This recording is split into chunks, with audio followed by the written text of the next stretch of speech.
Oh, no. How much do you want to be on my... Oh.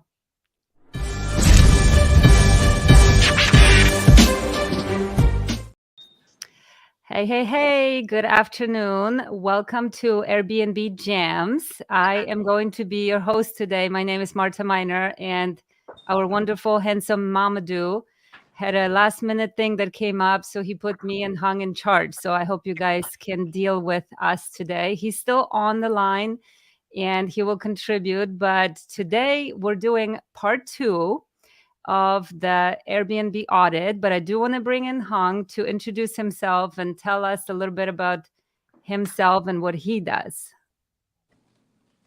Hey guys, for those of you who have never met me before or know of me, my name is Hung Mai. I am currently in Orlando at the moment. I'm originally from Vietnam, and before I did short-term rental and Airbnb, I was working for my family's business at their nail salon for the last decade. And so I've been in the hospitality space for a little over a decade now. And it's just, I've been able to bring that experience over to what I do now. And ever since the last 2 years, we're up to about 15 properties now under management. And we should be onboarding another, I think 3 or 6 within this week. So really exciting. Awesome. That's great. We love it. You have so much experience to bring to the table. I hope between the two of us, we can add a lot of value to people who are just starting out in Airbnb, or potentially maybe you have an Airbnb and it's maybe underperforming and you just need some tips. So a little bit about me. I'm a real estate investor, and I also am trained in hospitality. My degree is hotel and hospitality in hotel management. I'm also an Airbnb host. I am a frequent traveler. I love to travel. So I stay in hundreds of Airbnbs. So I love to do audits and help people out and show them how they can increase their profits by just simply making changes to their decorations, how to increase profits by having better customer service. So between Hung and I, we have a lot of experience in turning your Airbnb from an average to outstanding and to, attract the guests that you want. Because if you don't necessarily have the skills in hospitality or even like decorating your Airbnb, at the most you're going to be average, but we want everybody to be amazing. So what we're going to do, do you have anything else to add to that, Hung? No. It's exactly what you said, and I just want to piggyback off of it. I just finished some calls with like a little small group of students that I just recently started helping, and it was just really taking action is the main thing. The really, I think what we would love for everyone to take out of this is just whatever that you feel is applicable to where you are currently at right now. Take action, and then once you hit another speed bump, then come back to us, and maybe message Marta, and ask us questions if you run into any speed bumps. But take action, because things aren't going to change unless you do something about it. Exactly. And the prime example of that is the Airbnb that Mamadou shared with us, the one we did audit last week. We're going to continue with it this week. He took imperfect action that was amazing because they didn't know what they were doing. Pretty much Mamadou explained, we got this opportunity. We didn't know how to decorate. We didn't know how to host. We did it anyway. We made a lot of profits, and now it's time to improve it. So now he's bringing the Airbnb to us to audit it so we can see how they can maximize the revenue. But if he didn't take that action, like, he would have missed out on the opportunity. So taking action when you don't know exactly what you're doing is better than waiting until you're perfect at being Airbnb host. It's not going to happen that way. So I'm going to go ahead and share my screen, and I'm going to pull up that Airbnb so you guys can see what we're talking about. Let's see. We have a couple houses here. This one. All right. So last week we talked a little bit about suggestions for the living room. And if you didn't join us, you can go back to the previous podcast. This Airbnb, there's really nothing wrong with it. The only thing is that you can't maximize your profits by having average Airbnb. You don't stand out in any way. You're going to have average profits, average occupancy. So because this place is amazing, like it's a huge space. It has multiple living rooms, big backyard. It could be turned into one of the top performers in that market. So we left off last week with, I think we're talking about you guys will potentially redo the kitchen and put maybe granite, paint it white, maybe add new flooring. I'm not sure. Uh, Hmm. okay. So what we're going to talk about a little bit today is finish it off with like maybe talking about the bedrooms. So first thing I see on this screen is there's nothing wrong. Once again, nothing wrong, and there's nothing really that stands out. I personally would not use red in Airbnb because it's a very, very strong color, and you either have people that will love it or people that are like not so much on board. I would use white as bedspreads always, and then you can add pop of color. There's nothing wrong with adding pop of color of red, but having the whole bedspread, it is very suggestive. Red is a color of love or lust, right? So it's kind of like out there. It just makes me feel like it's suggestive of that, right? Which I want my place to be neutral and not suggest anything. How do you feel about that, Hong? You love Um, red in I, Airbnb? I, I mean, I agree. Unless we're specifically trying to theme it that way, we try not to have anything that's too kind of uh, like eye popping, but not in the good way. Like it's not intentional. I mean, we're not against red. We have colors that pop like blue and teal and all that other stuff, but you just have to be intentional about it. But I for sure, I think you're absolutely right. We could do a much better job of dressing up a property. And like I said, all of our beddings, all of our sheets, they're always white. People ask me like, why do we always go with white? Doesn't it get dirty easily? Yes, it does. And yes, it can be a hassle sometimes.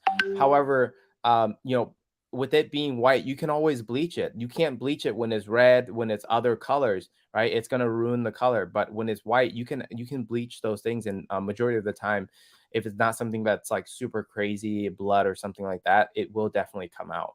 And Yeah. in the worst case scenario where someone does ruin your, sheets and your, beddings and stuff like that. Um, well, it shouldn't get to that point because you should have like like a mattress protector. You should have Mhm. a day protector, all that stuff. But if in the worst case scenario, if that is a case, what you can do is you can actually forward those costs to your guests as well. Yeah. Now, if it's insignificant, I don't think you should worry about it. However, if it is something that is significant, and you have to always repeatedly always renew and have it replenished, then you should start to have that fee be transferred over to the guest that made that huge Mhm. success. And that's not a problem either. And with recent updates, it makes it much more beneficial, or much more easier to get those costs and those reimbursements, because if they don't, and if it is actually a valid thing, you could actually don't have to worry about the retaliation situation like you have been for the last couple of years.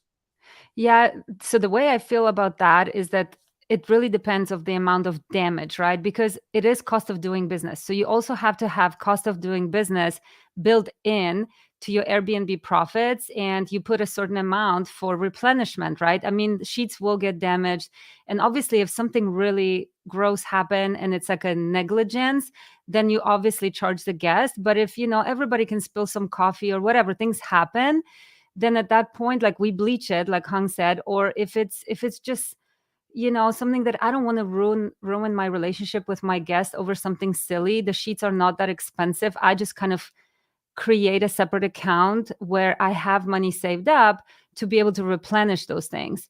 But as far as like, yeah, but you always can charge the guest for negligence, for something that's like truly done on purpose, which you'll be able to see. But with the red, like I would just say, I like white sheets and white bedspreads. It's because it does show dirt. So I know for a fact whether this bed has been cleaned or not. I don't want to get in, like sometimes I've rented Airbnbs and I show up and the bedspread is not white like the picture suggested. I'll go to Walmart and I'm buying my own. I'm not sleeping under the comforter that's like dark colors or whatnot, because I don't know when the last time it was cleaned. Now with the white one, you know that either they washed it or protected it somehow, or it's pretty fresh and clean, or it will show dirt, you know? So to me, like I'm not getting in a bed that's anything but white. Yeah, Um, and also too, someone on my Instagram asked a really great question as well. Tigger said or asked, "Do you use the same bed size in all rooms?" And that's what I think that's one of the benefits of having white sheets and white, beddings and comforters and stuff like that as well. It's that because they're white, you can interchange them with like other beds of yours, and it doesn't have to be like one specific beds all together all the time, right? And do we use the same bed size? Not always. We try to because it will help streamline a lot of the stuff. But we keep things organized like in a container with like the bed size, so that way whenever someone needs something, they just pull that container out and everything in there it's organized and is neat. Yeah, for sure. And like we talked about it on one of the previous episodes, is that I know some hosts suggest that you should always have just get a queen size bed for every room, and then you don't have to worry about sheets not matching or whatnot.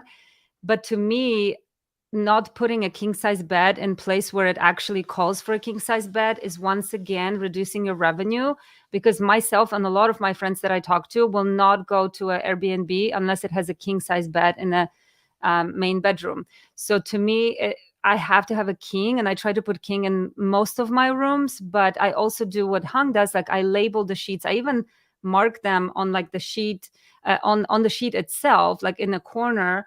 I put like king on it, right, or Mhm. queen or whatever, so you can differentiate it very easily when you do laundry.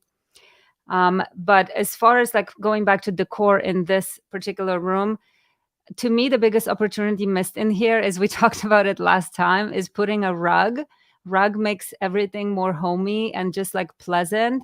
I Right. don't like waking up and stepping into hardwood floor, any kind of surface like that. It just doesn't feel warm and fuzzy to me. And it also adds that decorative touch. And then I would match the colors from the rug and put in curtains on the side of the bed of the windows, and maybe use that color to put beds, like a little blanket and some throw pillows, and that will pull the whole room together. One thing that's missing for me here is nightstands and two lamps. So I always put two nightstands and lamps, because when you just think to yourself, when you go to sleep, you want to have your cell phone near you and you want to have it plugged in. I don't see anywhere for you to be able to put your cell phone, plug it in, have a little lamp so you can read your book. So those things to me are essential, and they're not that expensive. Yeah, no, exactly. Yeah, no, especially nowadays, like we always try and get like lamps or anything that will allow people to plug in their devices. Sometimes they'll forget like the little cube, and so they have nowhere to plug it in. So in ours, we just have outlets to where it will they can plug straight into the either the lamp itself, or we purchase a separate outlet specifically for phones where it can be USB-C or lightning charger or USB, so that way they can plug right into it. And we just, if it's double bed situation, then we just put it in the middle and they can plug it right then and there. And it's a little touches like that that really means a lot. And if it's big enough, you always want to have a designated work desk in For sure. some of these rooms, because people that are coming to travel for work as well as leisure, and even sometimes when they're working or for if they're coming for leisure, they're still sometimes doing work. By having those desks, it really separates you from a lot of the places who don't really cater to those type of guests. And I'm even starting to even looking at creating like a office space to where there's like singular monitors where they can physically connect their laptop into the monitor so that way they can have a better work environment as well. And so, Love it. yeah, Mhm. Yeah, that's so important because with an oversaturated market, you have to stand out and you have to think like your guest. So depending on who your guest is, like if it's a business traveler, it's a must that your house is like technology ready. It has a lot of things that will make it easier for that business traveler to plug in and keep doing what he came here to do. If it's a family, then you have to have amenities and things that are kid friendly, family friendly. So first of all, you have to know who is your avatar, who is your ideal guest. And when you furnish your house, when you decorate your house, you take that into consideration because that is the key to make your customer happy. And like to give you guys another hack is when I purchase lamps for my nightstands, I actually purchase lamps that have USB ports in them. They make them right now so you can actually make it even easier. You don't have to look for another plug-in and behind the like somewhere behind the bed, you don't know where it is. It's just easily plugs in. And we talked about it at last episode that I actually provide chargers, but that's not a must. I just want to make it as easy for people as possible. And that's again, for me, cost of doing business. Depends on how much you're renting your place for. Like when I rent for $600 per night, that cost, if they stay for 3 to 4 nights, that charger doesn't really mean anything to me, but it really makes a difference for people. Even if they take it home, I don't really care. So to go back to the decorating of this particular space, we talked about it last time. Less of small pictures and one large picture will do the trick. So you don't need to purchase all these little guys and just place them all over the walls. You can just have one large picture above the main bed, two curtains on the side. I think your I don't know if your screen is being shared though. Oh, it's not? There it is. Now it is. Oh, that's strange. Okay, do let me know if that happens because I'm logged in as Mamadou, so maybe it's different here. I'm not sure. So anyway, so on here, like, we can move on to the next picture. So right here, once again, nothing wrong. Like, look at this place. It's so bright. It lets in so much light. The floors are beautiful. Like, this could be one of the best decorated places in the entire city.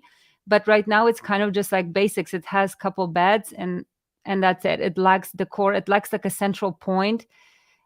So I really feel like, adding curtains, adding rugs, adding maybe like something. What would you do here, Hung, that would be different? I don't know the layout of this space. It's okay. It's not bad. There's no lamps, nightstands, nothing really that brings my eye. Like, I don't know where to look when I'm looking at this place. There's just a lot of random things everywhere. Yeah, for sure. I think what I would probably do in that room is nowadays I always try and make an accent wall for every single room, just so that way there is something that about that room that stands out, Yeah. whether it's an accent wall or wallpaper that's really getting popular nowadays. You really have to put some effort and some thought into each room so that way they each stand out and it's somewhat instagrammable, right? And somewhat feels like there's a thought to these rooms than just putting a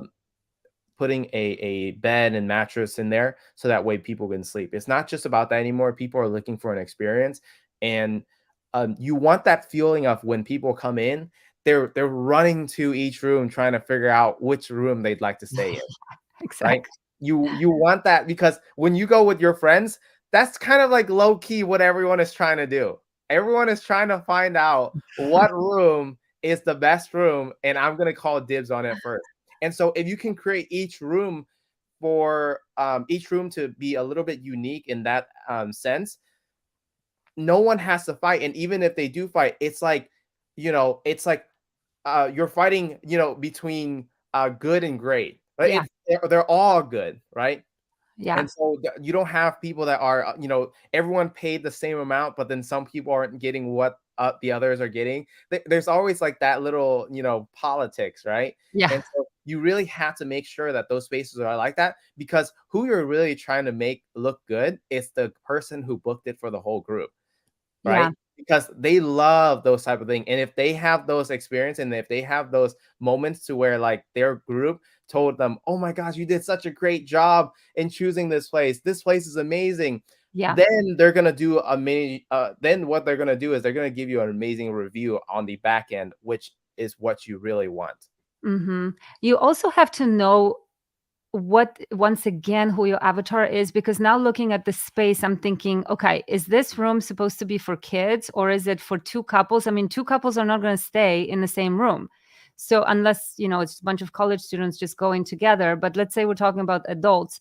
Is this a kid room? Because it has two queen beds, so you can pile up a lot of kids. But if it is a kid's room, then I would probably put a bunk and maximize the space even more. And also put some kid-friendly things like, maybe some games, maybe some theme that will be kid-friendly. So that's why I'm trying to figure out, like, define the space. Would you go with your girlfriend and stay in the same room with another couple? Like, why are there two queen-size beds? Exactly. Yeah. I mean, you just have to, just like you said, Marta, you have to know who you're serving and who you're accommodating. Because if you are, if you're looking for a family setting scenario, and this is someone who's coming together, and it's with groups of family, you're gonna have to figure out, okay, like how many rooms are you going to set for individual couples where they want a little bit more privacy versus people who are coming with multiple groups who you're trying to accommodate and tailor to, right? Yeah. But if if it's a kid's room or someone that doesn't need as much privacy, then you can do a lot more in there. You can put a Hmm. table, you can put, I mean, this room looks like it's a good size to where Yeah. you can put like a table in there. You might even be able to put like some a small sitting area in that middle area to where people can come in and lounge at least too. Like that's a Hmm. really cool space in there. Yeah. That I Another idea that I would suggest, let's say this room is designated for parents that are going to be in this room, right? What I would do is, yes, keep one of the queen beds, but the other one, maybe put in a pull-out sofa. So let's say I'm traveling with my two kids, right? I'm one of the three couples. I'm traveling with my kids. I can have a sofa where my kids can sleep, but also if I'm traveling just me and my spouse, I don't need that second bed. I want it to be aesthetically more pleasing and have that little sofa to sit on. So that's why you need to really define, like, who is your avatar. And imagine, like, every single time somebody books your space, let's say I'm going with my friends and I see this room, I'm thinking, am I going to share this with my friend Liz? Look, I don't think so. Like, you have to have that in mind. But I also want to point out something that I just saw that I mentioned last week, how important your captions are to the listing, and how important it is that, let's say, you don't necessarily know how to use captions, to hire somebody to do it. You can do it very inexpensively. There are copywriters that will do it for you. I can provide that service. Okay, let me read this caption to you because it's extremely suggestive. And I know this person didn't mean that, but listen to this. Recharge energies to be more productive in the bedroom. What does that mean to you? That's not what they meant, that you want to be more Right, productive in the bedroom, but that's what it says pretty much. Recharge right, energies to be more productive in the bedroom with two queen size beds, including TV for entertainment. So I don't want to suggest to people what they need to be doing in their bedrooms. I know what they meant. They're like, recharge your energy so you can be more productive in your day, right, right, right. right? But they said be productive in the bedroom. And it's just really funny, right? So Oh, I that's hilarious. noticed that the captions go on throughout the entire listing, and I want to point out a few of them again, because really what you're trying to do with captions is you have your guest imagine themselves being there and feeling the feelings that they're going to have while they're in your rental, right? So you want to present as many opportunities for them to feel it, like, oh yeah, when I'm sitting in that living room, I'm going to be doing this and this, and I'm going to feel this way. So a Yeah. good copywriter knows how to bring out the Or just feeling tell out of them, somebody. or just honestly, just tell them what is in there, so that way they know what to look for when they arrive, right? Because a Yeah. lot of times these listings get shared around the group to get confirmation if this is okay, and if there is a limited amount of rooms where that are desired, it's hard to know, and especially if they know that, they're the last one to arrive. So they're not going to be the one who gets to choose which room is which. And so they know their fate sometimes. And so it's challenging if you don't make sure that the space is well thought out for Mhm. the guests that you're bringing on board. Yeah, for sure. Well, let's go to the next picture and see. So we have similar situation, and the captions. Let's see what the captions say. Another bedroom with king size beds to provide glorious relaxation during your stay, with a dedicating working space inside to peacefully get done with some pending work. So I wouldn't be necessarily telling people that they need to be done with pending work, because you don't know what they're coming there for. So you may describe the space, what's in there, but I wouldn't like telling them, you can finish your work or whatnot, because the bedroom is probably not the place where I would be, dedicating to talking about work. Just like relaxation and things like that is where the bedroom captions should be all about. But then again, we have another situation with two king size beds. So who is that for? Is it for kids or grown-ups? Yeah, I don't know. That's what's missing to me in this house, is that I don't know who you guys are catering to. And if there is a way to maybe create some division, if you're just having a bunch of like couples coming in and these rooms are humongous, maybe there's a way to create like even like a little division. So you can have separate, like, a little bit of a space. I mean, what are your thoughts on that, Hung? Like, I don't ever travel to any Airbnbs that has multiple beds in each room. So Yeah, I'm not I exactly get sure. it. I think it's because when they first came into this, I think their thought process was these are really big rooms, and so what's the normal thing to do when you first see that? Add more bedrooms because you can, Yeah, add right? more beds. So I think that's kind of what the scenario is. Now, if we are more thought out about what these space can do, you can literally create a small living space in some of these bedrooms. Like they're pretty Yeah, good they're size, massive. and and make it to where these people, when they get there, they might not even have to leave their room. Like, Hmm. it would take a lot for them to leave their room. And so making it thoughtful is for sure one way that we can go about this. Like we've said so far, a lot of these spaces are needing a lot of redesign and a revamp for Hmm. sure. But can I tell you something, Yeah, Marta? yeah. Even in this current state, literally right before we started this um this podcast, Podcast. right before we started this, we had a reservation for $450 per night. Mm. Yeah, For, amazing. right? And I think you will still have a lot of people that will come in, but just imagine this place. What I love about this place is the place itself, if you take away the furniture, is so clean and fresh and beautiful that Exactly. if you brighten it up with really good decor, you guys will be able to maximize that revenue a lot, because there's really no good competition Yeah, in that no, area. I agree. I think this place could probably do at least $600 to $800 a night, uh, Mhm. once revamped it and done right. And Yeah. so, hopefully we can get that done, as soon as possible, because uh, we would be leaving a lot of money on the table if we keep it the same way it is. Yeah.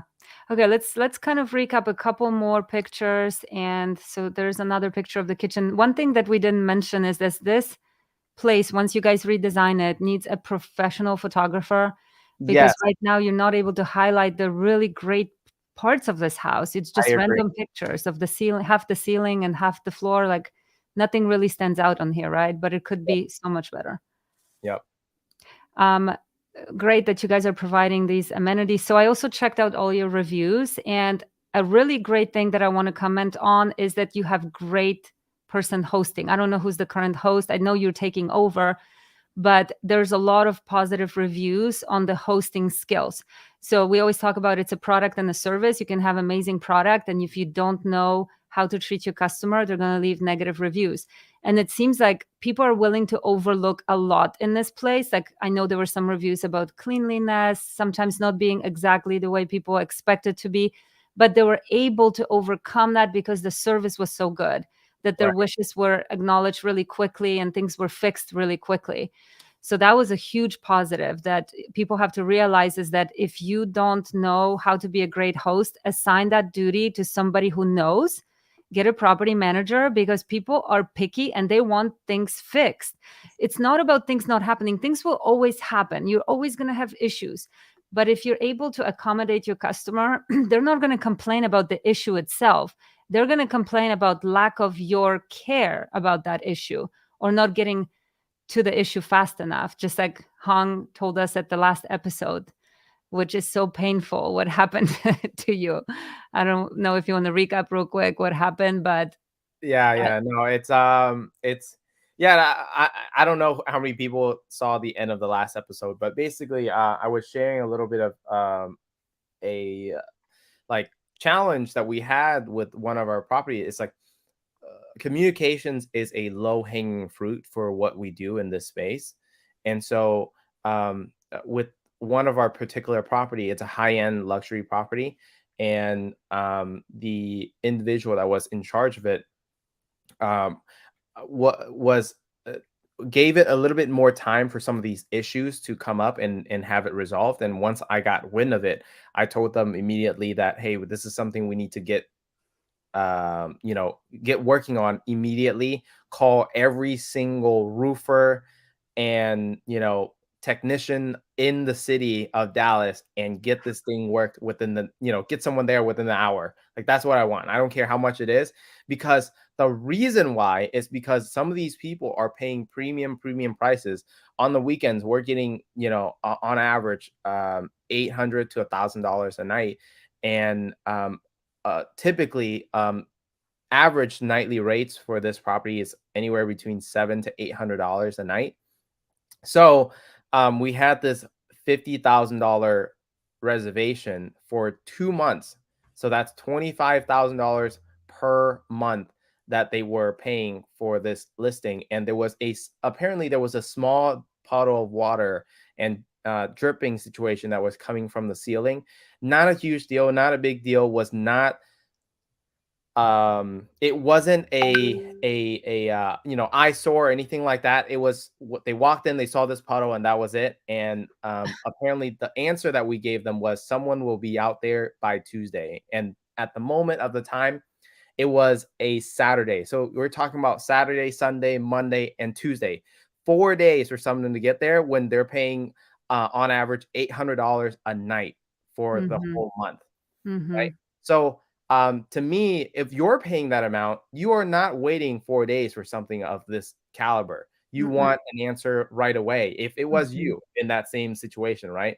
Yeah. So, yeah, I mean, long story short, they reached out to Airbnb and they was able to convince them to cancel it. However, I don't believe that was on good basis and on good evidence. So, um, after a week of follow up with the support team and trying to get a supervisor, we were finally able to get someone that was sane and understood our side of the story, and they agreed that it wasn't enough Valid. Mm-hmm. sufficient information for someone to get this refunded. So we were able to get this case reopened, and so now we're providing them evidence of what's going on and Oh, everything. So wow. they're going to help us Wow. with some of that. But yeah, we'll Mm. keep you guys informed on that situation. But yeah, Wow. stuff like that happens. And so each level of like type of guest that you are catering to, they have a certain set of expectations. So people that are paying $200 $300 a night, you can be a little bit more lenient. Typically, like the understanding is a little bit better. But when someone is paying that high of a nightly rate, they are typically looking for immediate action, immediate update. And you know how when you're on the phone with a support of AT&T or whatever the case may be, and they're gone for 2 minutes, they're like, thank you so much for being patient with us. We'll give you an update in a couple of minutes. And even after they don't have an answer, they'll come back in 2 minutes like, thank you so much for waiting. Just wanted to let you know we need a couple more minutes. And then they're gone. And then they'll come back again and they'll tell you that they need a little bit more Yeah. time. But that's the type of Yeah. communications that you need to have You have to with have. these type of people especially if you're going on the higher end. Everything needs to be in place and perfect. So pretty much when you have a high-end guest, like you have to understand that you are they're comparing your listing to something that they could also get for, let's say, $800 per night or 1,000. So it would be Ritz-Carlton, Four Seasons, something like that.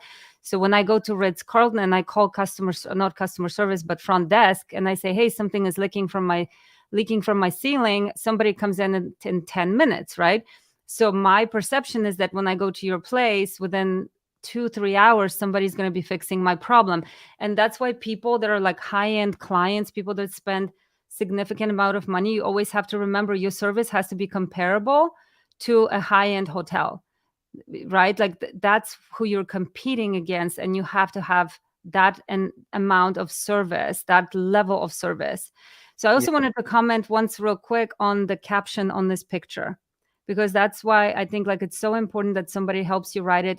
Especially if English is your second language, like it is for me. I don't write my own captions because I don't want people making fun of me. So this says a coffee set is provided to help you make your personality coffee to start off the day. I don't know who wrote that.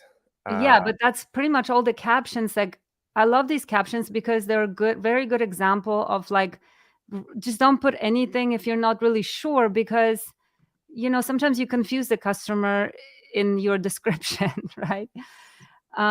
Let's see what it says. Another well-lighted bathroom with wide mirror coverage and own bathtub to enjoy a private bath if you wish. Most of the baths people take are private, I would hope.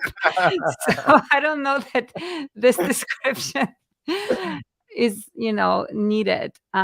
We just describe that it's well-lit bathroom with well-lit two bathroom. sinks. Yeah, exactly. And You know, double vanity or doubles vanity. And this picture is, once again, it's okay, but it's boring. And I would add some pop of color here. I would probably not put a brown curtain in here, but maybe something that stands out from all the brown that you have in the picture. And brown mat here in front of the bathtub. Once again, it hides a lot of dirt, and I don't know, it's not my favorite. I would not put brown and dark colors anywhere. And then I know you guys are trying to put like a basket of maybe soaps or something else. It's hard to tell from the picture.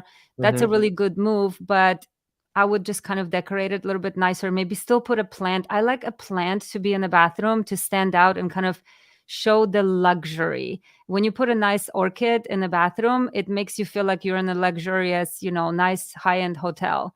So that's what I usually do with bathrooms. Pop of color or like nice plant.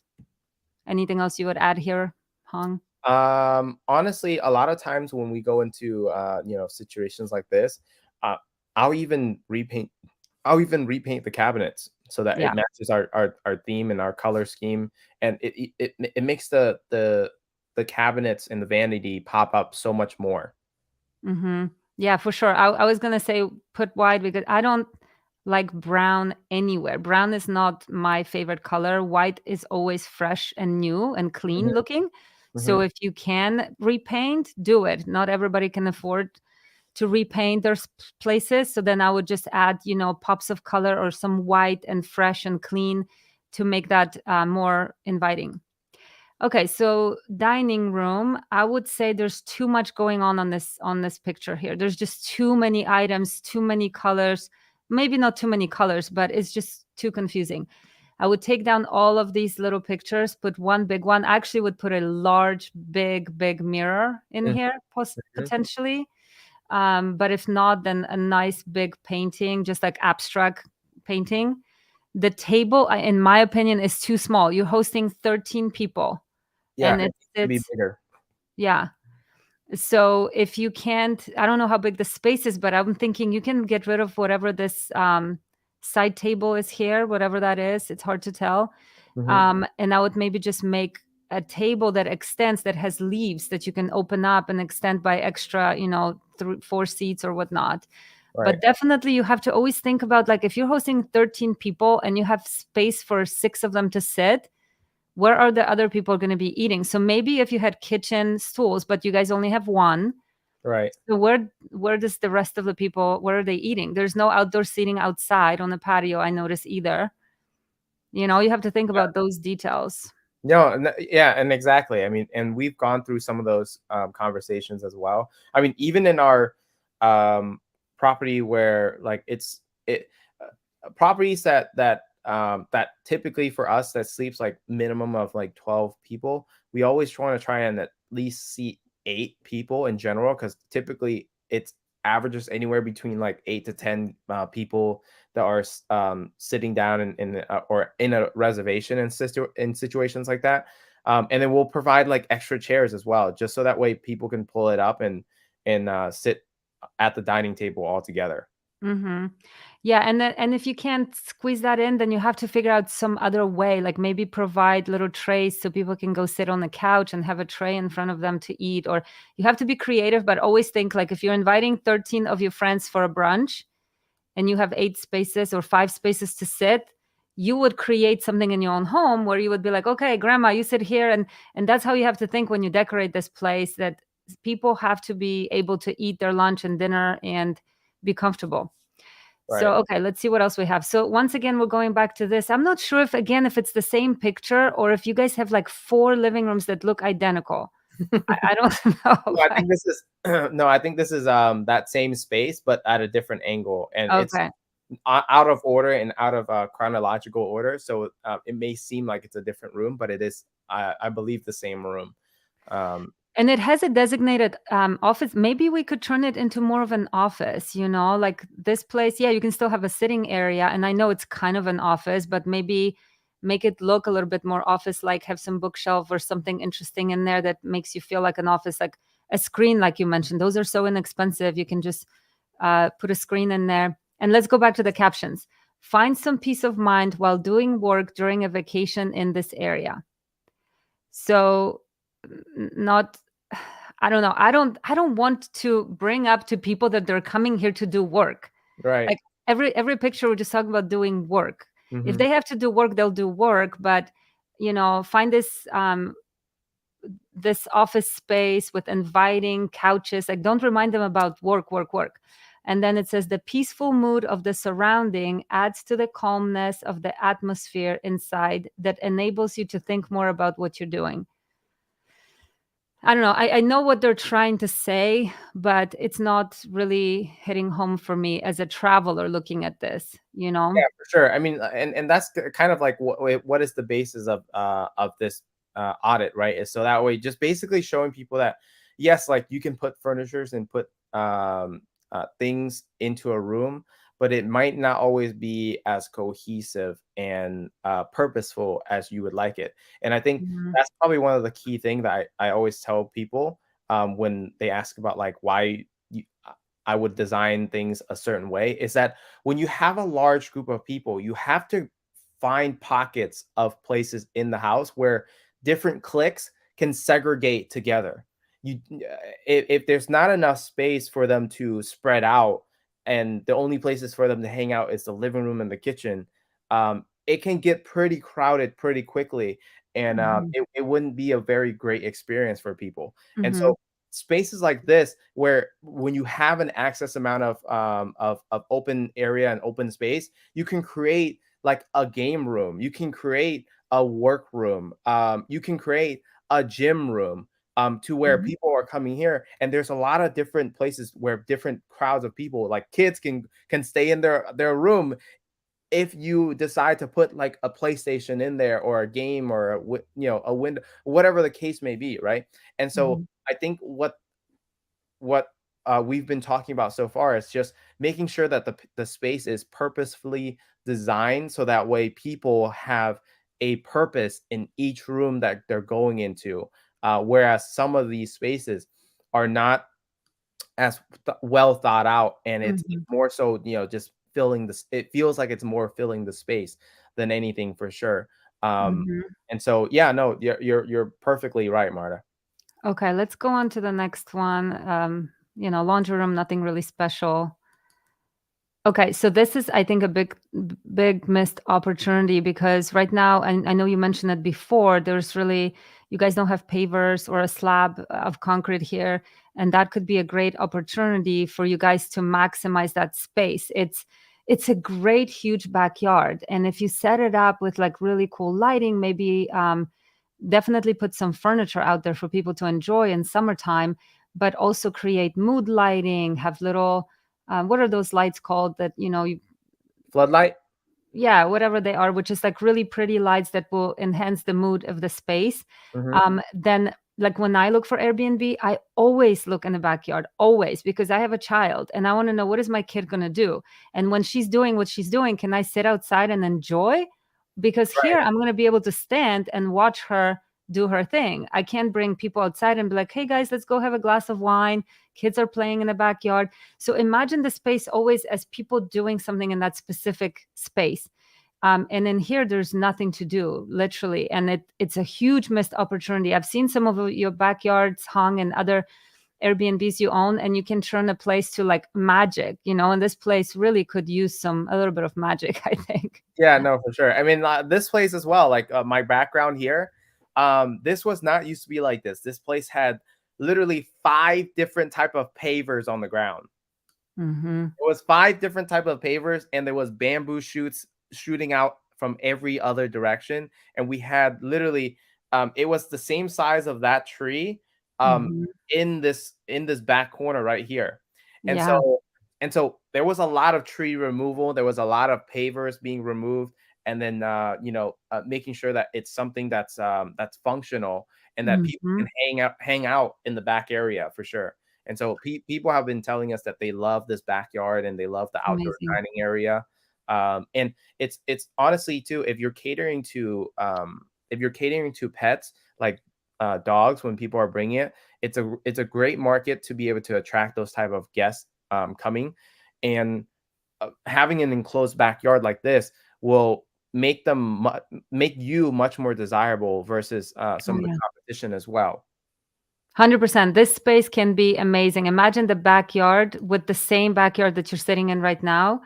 um this place would stand out so much compared to your competition. And I know we keep talking competition. I think we're going to run out of time to go over the competition, but if you want to be number one in this market, this place has a lot of potential where we can turn it to that desired destination. People are going there because the place is big, it's fresh, it has amazing backyard. They can bring their whole family, they can bring kids and dogs, and they can make out of it, just amazing vacation that they'll remember forever. Right. So just real quick, going through these, there's more bedrooms. This one is more defined as a kid's room, I'm assuming, because it has the larger, big bunk beds, but definitely is missing some decor, right? And I would not put, once again, blue comforters. If it's kids' room, I would decorate it in some kind of a theme and make it fun for the Mhm. kids. As a mom traveling with a child, I always say, show me that you have something to entertain my kid. Because when I Right. first come in, my daughter is running around and wants to do something. And what do I have to do? I have to go and unpack. So if you have some toys, games, something for her to entertain herself for a while, then she'll let me unpack as a parent, right? So think of that too. If you're catering to kids, you have to have stuff for those kids to do in your house. Right. All right, let's keep going to another one. Like, this place is huge. Like, I cannot believe the sleeping spaces. It's so big. Right. This room is nice, but it's just missing to the finishing touches. Different pictures. Once again, we don't want to have tiny little pictures, but maybe two, one above one bed, one above the other, or one large one across this wall. I put TVs in all of my rooms because when you are catering to kids, they want to be in the room, play video games or watch Netflix. And those TVs are not that expensive. Right after Thanksgiving, there's huge sales on all the equipment, right? So you can get TVs, DVDs, all that kind of DVD players, all that kind of stuff. And then, I know that probably for your generation, Hong, like DVD players are Okay, so outdated. I was just about to But say, let me I don't think any of us ever watches DVDs anymore. I know, but let me say something. I know, because nobody really watches DVDs. Until one time I went to Arkansas to visit family, and they had DVD player. I'm like, what am I going to do with this? And then they had all 80s movies, like all the Tom Cruise, all the cool movies. To you, it's probably not the decade, but for somebody my age, I was like, we sat there and every night we watched like 3 of those movies that just haven't watched in forever. And there was a charm to it that I was like, this is so cool. You can't just find these movies. And we just had like I don't know, slumber party every night and we watch movies. So depending again what generation, if I'm catering to your generation, they'll never watch that. If you're catering to people in their upper 30s, 40s, 50s, 60s, they will watch that. So once again, know your customer, you know? Yeah, exactly. And then Brenda on Facebook is saying, Brenda is saying outdoor string lights or fairy lights and a fire pit. So Yes, hi Brenda.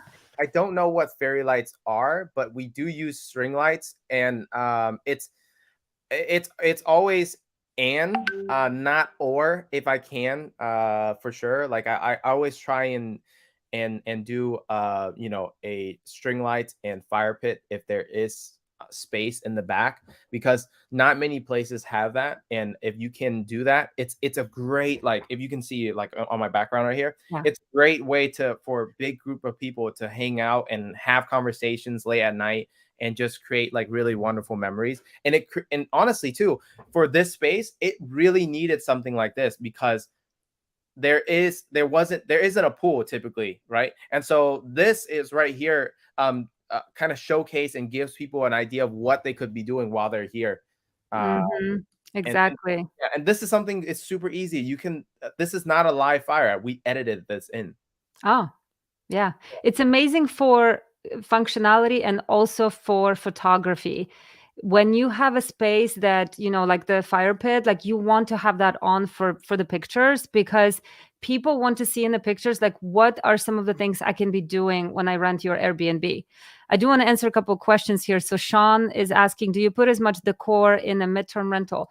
So it really depends on your strategy. If it's only midterm and not a hybrid of like some midterm and some Airbnb, sometimes you don't even need to put furniture in midterms. Just depends like who your client is. Sometimes insurance companies will rent your place without furniture. I still, me personally, I decorated, maybe not to the level that you would Airbnb, but I still would. Okay, if I'm going to buy furniture and if I'm spending $2,000 on the couch, I still would like this couch to be nice. I don't just go to yard sales and pick out a couch. Personally, I have somewhat of a design style that I know how to pick within the same price range that you would decorate your midterm rental. I can do it with a design, but you don't have to have all the details, because this is a completely different customer that is a midterm rental. So I don't know what your take on that is, Hong, but for me, I still design it somewhat like Airbnb, because sometimes if I have a month and I don't have a midterm rental client, I will rent it out as an Airbnb. Yeah, no, for sure. And shout out to Sean. It's Sean's actually one of my partner in one of my deals. And so thank Oh. you, Sean, for showing up, brother. But yeah, no, in terms of like decor for a midterm rental, I don't specifically only do midterm rental. So I can't speak to that crowd. However, we're kind of a mix in between, and I know what type of clientele that I specifically go for, which is the insurance company route.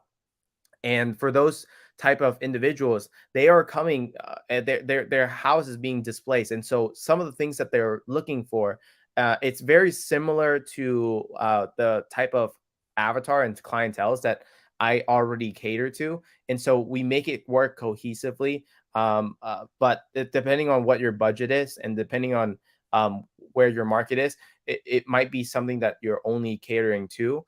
But like I said, I make sure that the market I go into and the avatar and the guests that I serve are ones where they appreciate those things, and Mhm. it it will make a deciding factor, because right now, let's say that you do relocation agencies, for example, most relocation tenants, they want to stay around about 5 mile radius of their primary residence, and Mhm. 5 mile radius is how we typically comp short-term rental as well.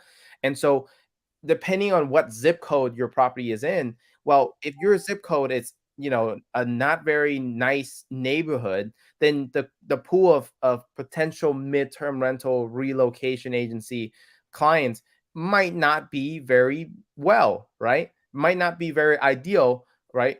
Altogether. But if it's in a very nice area, nice zip code, and then safe neighborhood, and then you get those type of reservations and those types of inquiries that that those type of people are looking for. They're looking for high end. They're looking for something that looks similar to their house, that they don't have to sacrifice when they're moving for a whole month or 2 months or 3 months or however many the case is.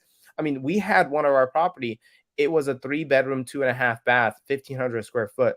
Nothing crazy. It was literally my first property ever. And we had a relocation agency client in there. They were supposed to stay for 1 month. They ended up staying for 6 months Mm, because they had a really crappy mhm, contracting company that worked their property, and mhm. it was just delayed over and over and over again, and they were paying $7,400 a month. Mm, nice. Another thought that just popped into my head is like if your place is high end, nicely designed, and let's say your customer, had a fire at the house or whatnot, and they have to stay midterm with you, they're not going to be rushing to get out as quickly, and they're going to let their insurance company do their thing slower when they're very happy staying at your place and everything is gorgeous and beautiful and high design. You will get maybe more profit, allow them to stay longer than if you have a product that they're just like, I can't wait to get out.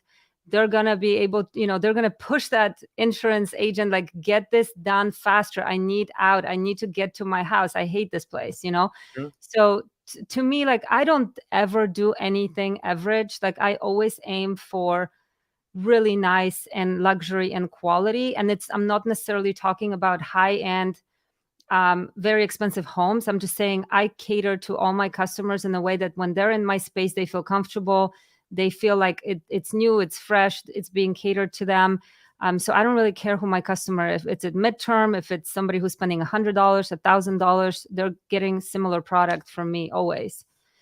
Let's see what else we have really quick because we've Yeah, actually passed one yeah, hour. we're past the 1 hour mark. Okay. So yeah, let's kind of try and wrap it up within the next couple of minutes here. Yeah. Yeah, let's just go quickly through it, and hopefully this doing these audits hopefully is helpful to you guys because as we audit, we also kind of go on a tangent on other subjects, right? That help with understanding Airbnb and how to run it. And it's not just doing an audit. Like we try to provide as much information for those of you guys that maybe are new to Airbnb that will give you ideas of how you want to be presenting your product, and what kind of services you want to offer. Okay, let's see what else. So this another bathroom. It's very simple. It's plain, which is good. If we paint it white and we replace the dark, um, what is this called here? Matt, Matte with something lighter, it would be a little bit nicer and fresher. I mean, even just some light change fixtures and Yeah, some change of updated. fixtures. Yeah, updated Mhm. fixtures, updated like faucets. Um, I don't think we ever go with chrome anymore, to be honest. Like most of the time, we just change it out to either or like the really shiny ones. We typically change it out to like black, matted Black. black or something Mhm. like that. Yeah. The only thing you have to keep in mind is when you have a shower here that doesn't match, that may look weird, and it's probably a big expense Yeah, to we change that. change We that. change all of that too. You change all of that too? Yeah, Okay. yeah. Yeah, so it just It's depends. not fun when you do it, but it's like it's worthwhile because once you take that picture, the aesthetics all tie them into together. Yeah, It's like little touches, but it makes such a huge huge difference. difference. Huge difference. Yeah, because the place overall looks clean and fresh, but the brown cabinetry definitely dates the place a lot and, Mhm. the finishes. Right. So, okay, so that's pretty much it as far as we have one more game room, which is really great. I just think it looks a little, I don't know, like something is Yeah, missing here for this me. room, it looks like it's right on the other side of the Kitchen? kitchen, right? And so this is not the ideal Oh, place for this mhm, area. It needs to be in a separate area so that way, mhm. when people are cooking, they can hang out and they can watch TV with those that are in the living room. Like this is the Yeah. space where people want to hang out, and so it's just a wrong placement Mhm. the use of the space. And it's a small change that can make a huge difference for sure. Yeah. One of those living rooms that we had, like, 3 identical ones could be a great game room where you're a little bit away. Because now if I'm watching TV and you're playing games, like I can't hear the TV, right? Like you want to be kind of away from people when you're doing that. Plus, we talked about how your dining room table was too small. This is a perfect place to put a huge dining room with benches, with chairs. People can hang out, talk, somebody's cooking.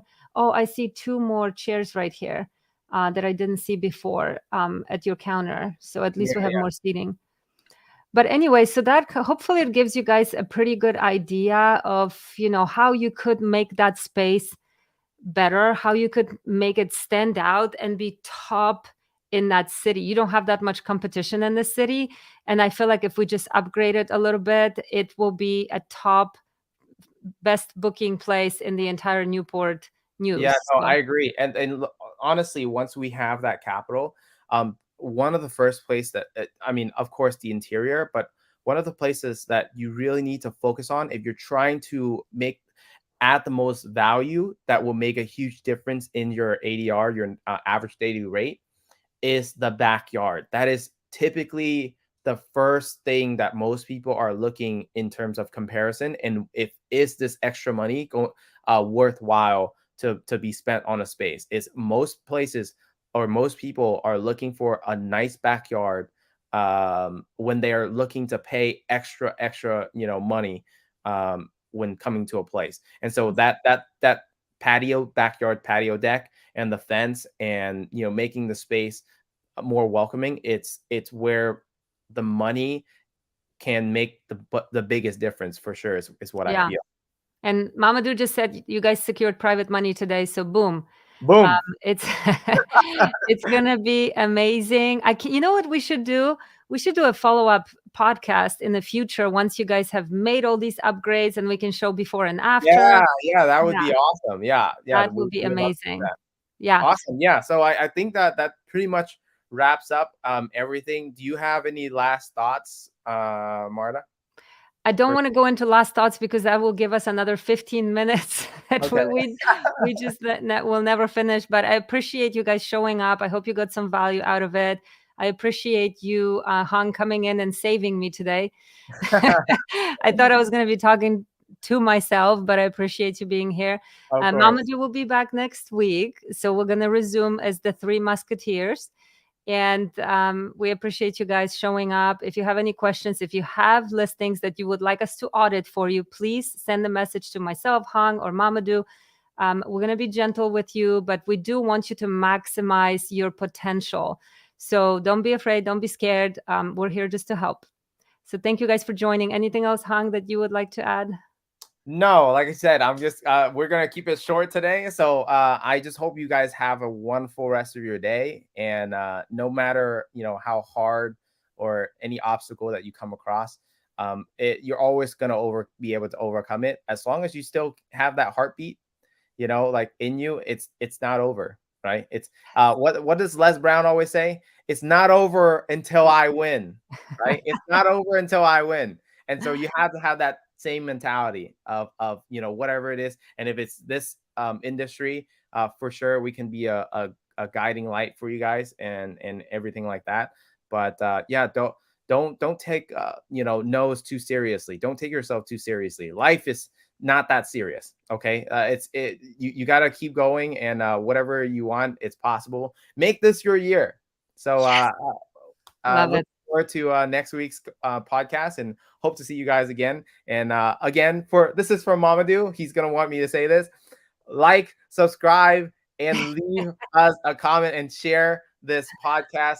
Take a screenshot and tag us. Would love to interact with you guys afterwards, and see how we can help from there. But yeah, hope you guys have an amazing rest of your day. Yes, thank you so much. Come back next week, same time, every Tuesday, 3 p.m. Eastern time. And we'll see you guys next week. Thank you for joining us. Awesome.